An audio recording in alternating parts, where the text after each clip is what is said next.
বাংলাদেশের আসলে জাউরা দেশ, বুঝছো? মানে তোমার ক্লাস 9-এ উঠবা, তোমাকে বলবে এসএসসি মেইন, এসএসসি বিশাল পরীক্ষা পড়। এইটার পরীক্ষার পরে ভর্তি করেছে 9-10-এ।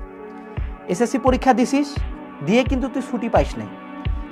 সাত এসএসসি পরীক্ষা চলাকালীন বাবা বলছে, বাবা এইচএসসি আসল অ্যাডমিশন মানে তো শেষ। এইচএসসি পাস করা, এসএসসি পাস করার সাথে সাথে এইচএসসি পড়াশোনা শুরু করেছি, কোনো ছুটি আমি পাইনি। এবার এইচএসসিটা শেষ হইলো, এই অ্যাডমিশনই তো লাইফে একবার, এক্ষুনি শুরু কর। আবার শুরু করতে এইচএসসি পড়ে নিতে। এবার অ্যাডমিশন হইলো, ধর কোনো জায়গায় চান্স পাইলি, বাবা এখন তো ক্যারিয়ার, ভার্সিটিতে তো ভালো রেজাল্ট করতে হবে, নাহলে এখন চাকরি নাই তো, ভার্সিটির বই পড়া শুরু কর। ভার্সিটি পাস করতে, এ বাবা চাকরি কই, চাকরি লাগবে তো, তো বয়স শেষ হয়ে যাচ্ছে। পাস নাই করতে থার্ড ইয়ার থেকে দেন চাকরি হয়েছে, আরে তোর তো বিয়া করতে হবে, বাচ্চা কই, বিয়া করে কি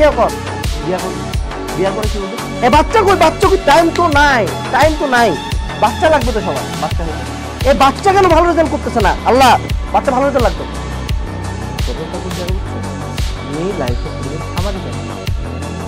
স্বাভাবিক তোমার পড়ার প্রয়োজন, শুধু পড়ার জন্য লাইফের প্রত্যেক জায়গায় আমাদেরকে বলছে আমি এইচএসসি পরীক্ষার পরে 10 দিন ব্রেক আমার।